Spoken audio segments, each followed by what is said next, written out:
Hello friends, मैं आनंद from Anand competitive classes बाहर से मेरे यूट्यूब चैनल में आपका स्वागत है। जैसा कि हम लोग प्रीवियस वीडियो में अलजेब्रा का डिफरेंट टाइप्स को देख रहे थे, तो आज इसी क्रम को आगे बढ़ाते हुए हम लोग एक नया टाइप अलजेब्रा का टाइप 35 को देखेंगे। आपका ये जो टाइप है वो बहुत ही आसान है, बहुत ही सिंपल सा है और ऐसा परीक्षा में भी प्रश्न पूछता है। तो इसमें देखिए आपको कुछ नहीं करना है, यहाँ दिया हुआ 5x minus 3y plus 5y minus 3y plus 5z minus 3yz बराबर 0 हो तो इसका वैल्यू निकालना है।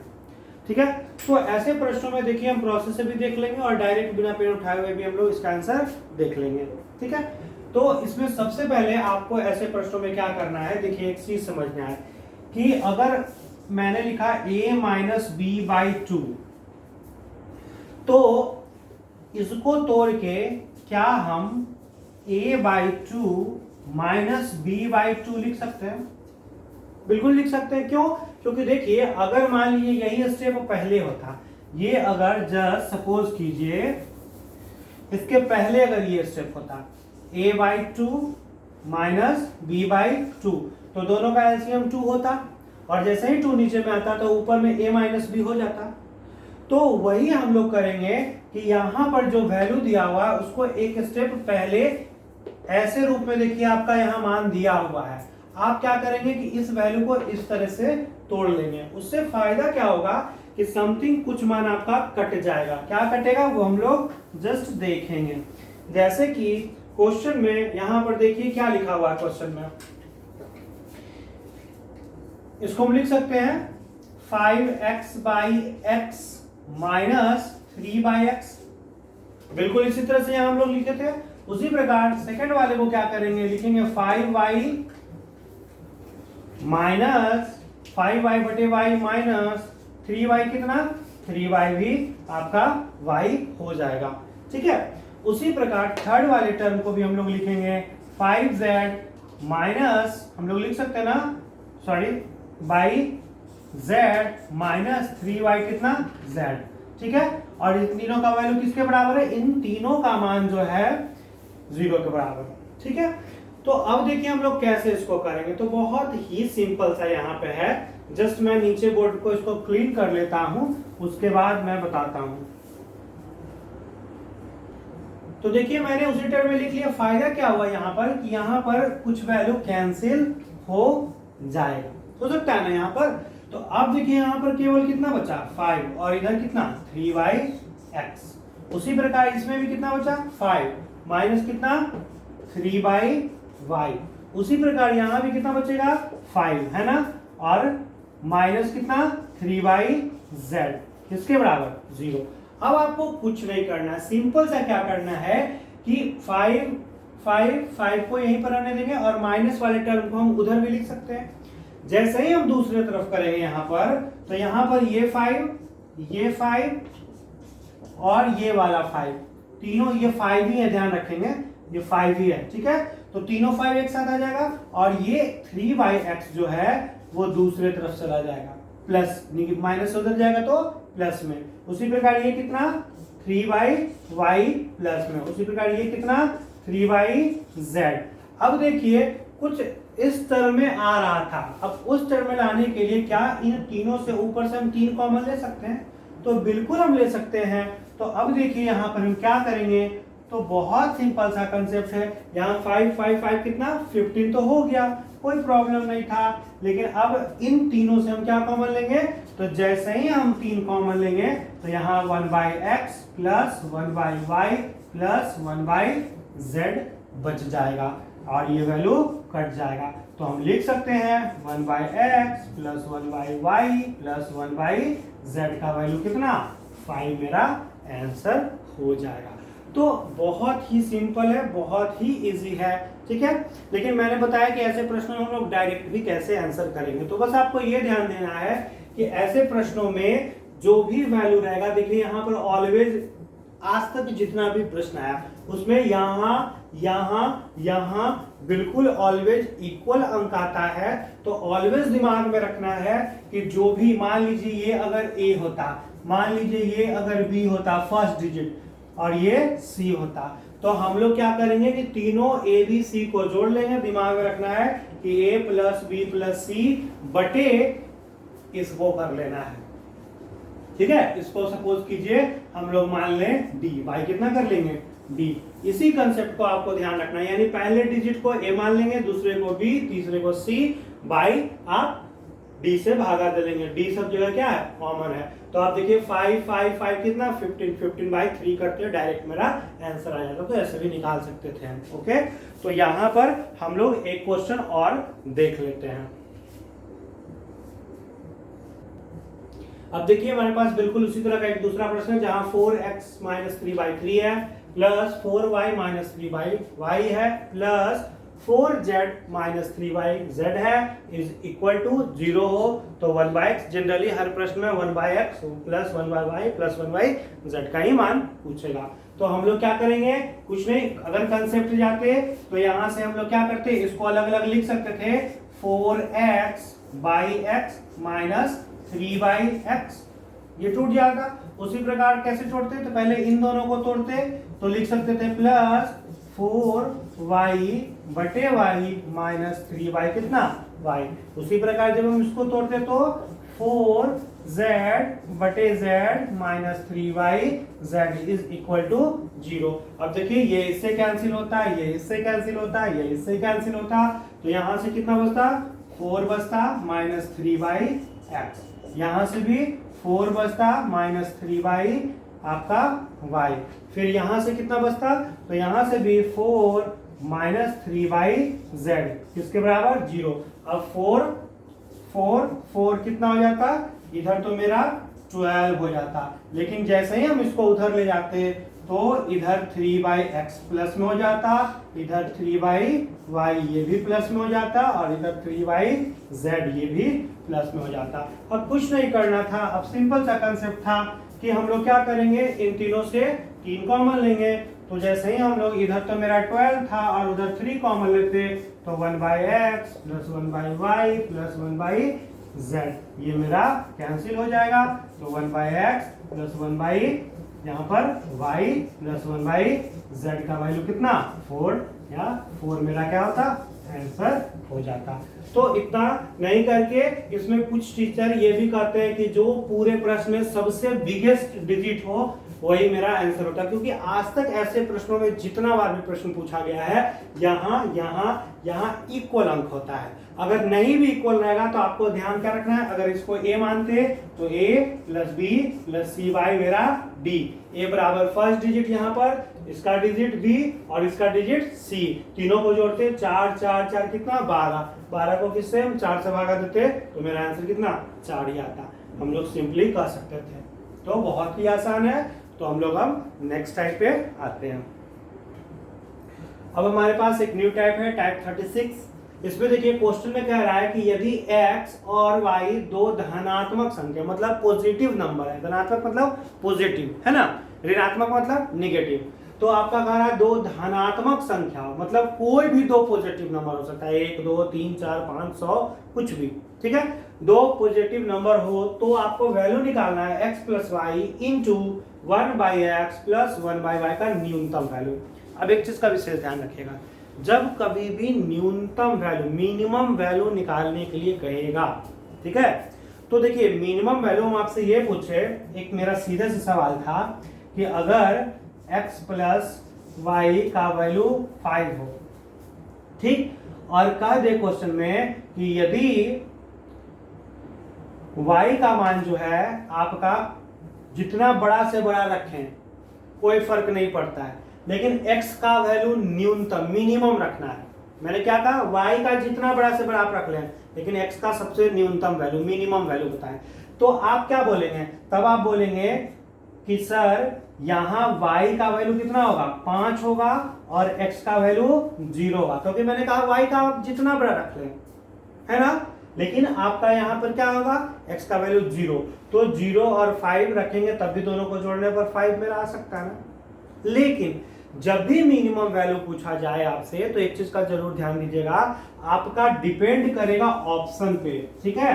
अगर सपोज कीजिए मान लीजिए ऑप्शन में 0 होता ही नहीं, तब आप कहते हैं कि सर आपने तो मान जो रखा वो मिल ही नहीं रहा, तो उस कंडीशन में क्या करते हैं, तब उस कंडीशन में हम लोग 0 को नहीं सेलेक्ट करके यहाँ y का वैल्यू 4 पुट करते और इसका वैल्यू कितना 1 पुट करते। ये भी किया जा सकता था। अगर 1 भी नहीं होता तब हम क्या करते हैं, यहाँ इसका वैल्यू 2 और इसका वैल्यू 3 करते और हम लोग 2 को रखते, है ना। तो इस तरह से जब भी मिनिमम वैल्यू आपसे पूछा जाए तो आपके ऑप्शन पर बहुत ज्यादा यह प्रश्न निर्भर करेगा, इस चीज का विशेष ध्यान रखेंगे। जैसे कि यहाँ पर जो भी ऑप्शन है मैं उसको लिख देता हूं।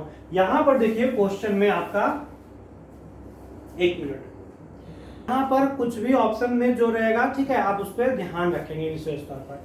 तो अब हम इसको कैसे बनाएंगे, अब हमको मान रखना है, ठीक है।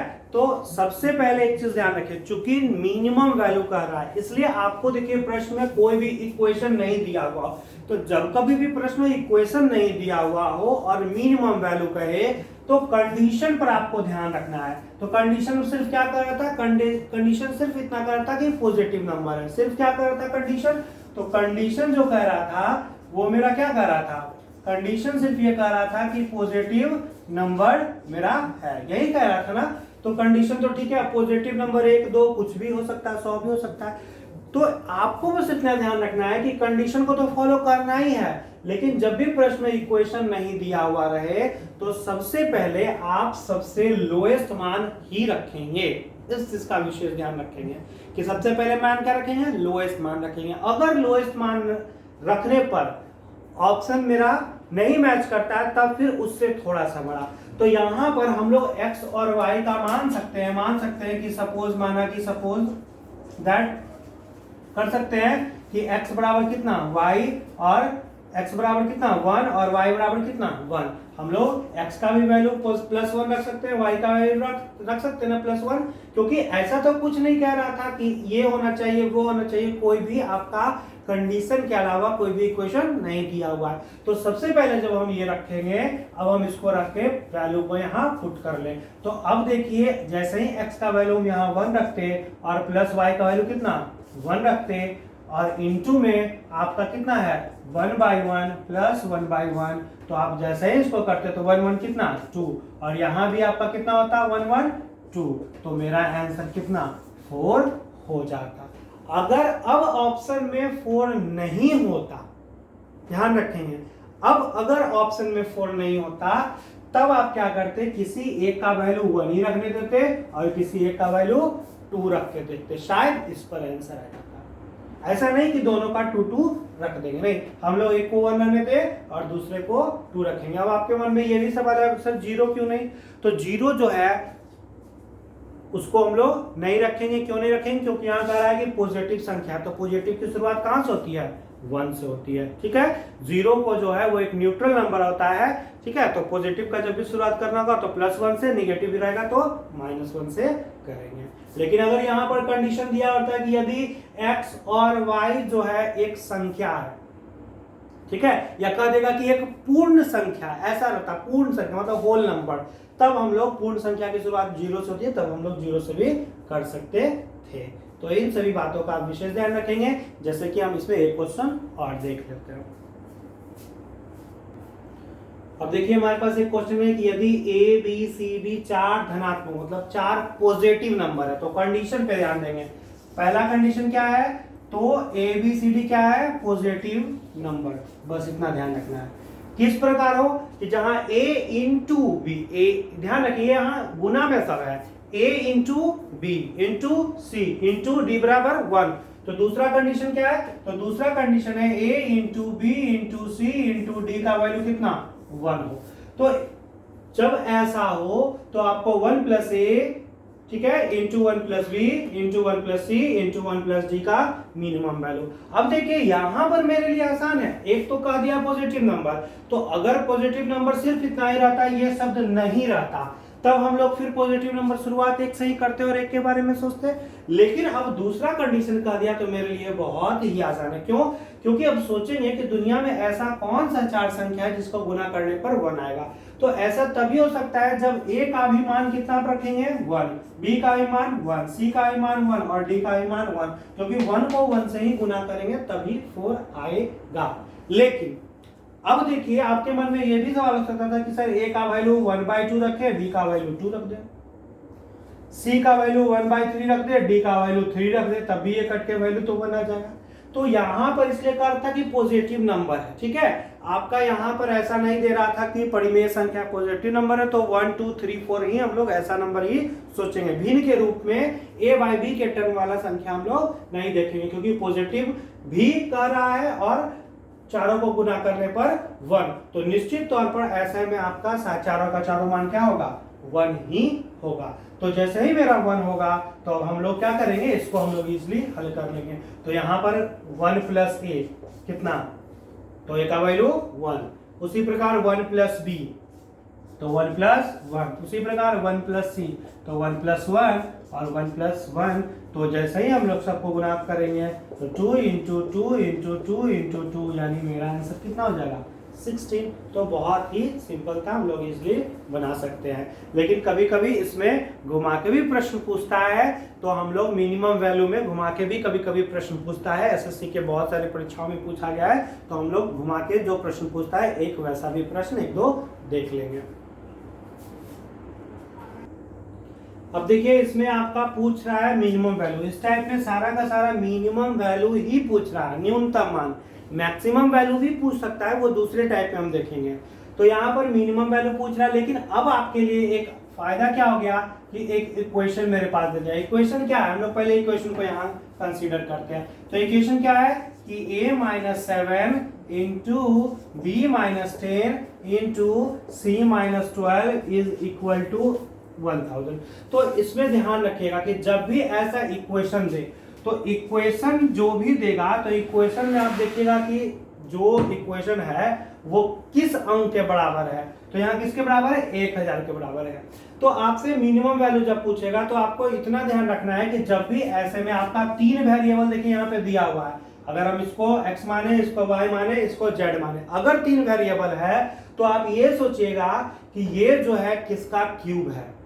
अगर यहाँ पर केवल 2 वेरिएबल रहेगा तो आपको ये सोचना है कि ये जो है किसका स्क्वायर है। अगर इधर 4 वेरिएबल दिया हो रहा है तो आप सोचिएगा कि ये किसका दी पावर 4 है। तो आपके दिमाग में आ गया कि यहाँ 3 वेरिएबल है तो ये किसका क्यूब है।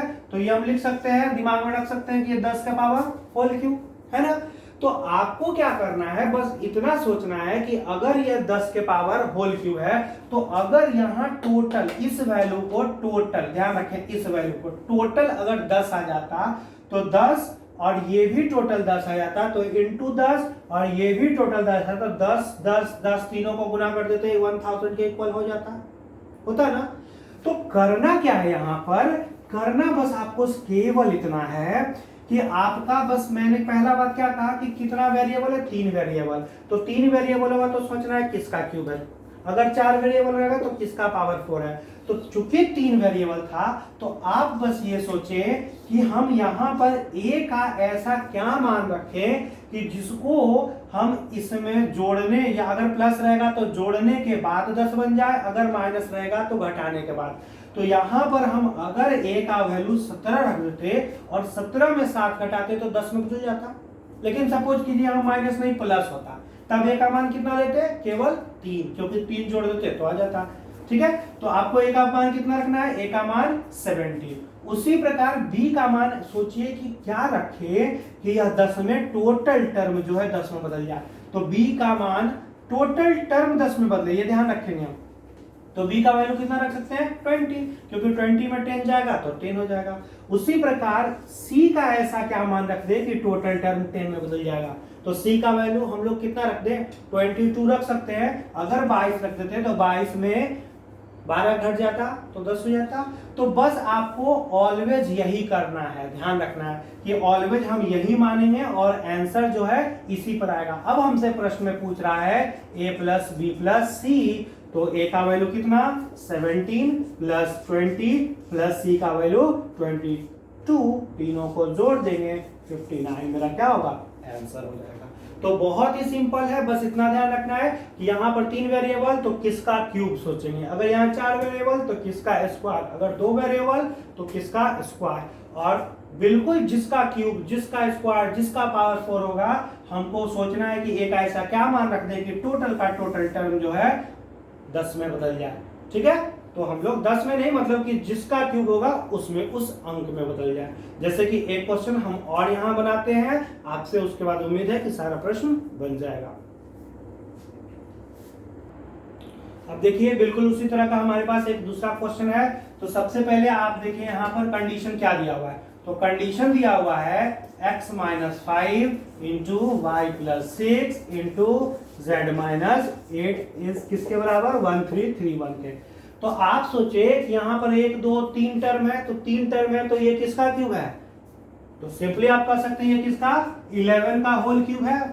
तो अब क्या करना है, इसको भी 11 में बदलना है, इसको भी 11 में बदलना है, इसको भी 11 में बदलना है।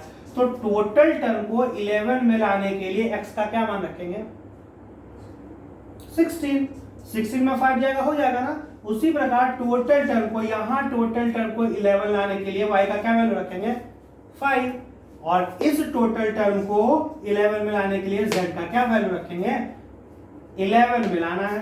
तो 19 में 8 जाएगा। अब मेरे पास जैसे ही तीनों का वैल्यू आ गया, तो अब हमको x plus y plus z का मान निकालना है। तो x का वैल्यू कितना 16 है ना, y का वैल्यू कितना 5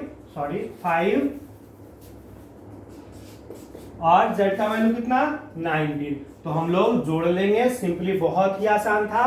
तो अब जोड़ लेंगे, मेरा आंसर आ जाएगा। तो 16 5 21 में 19 जुड़ जाएगा, कितना 40 मेरा आंसर हो जाएगा।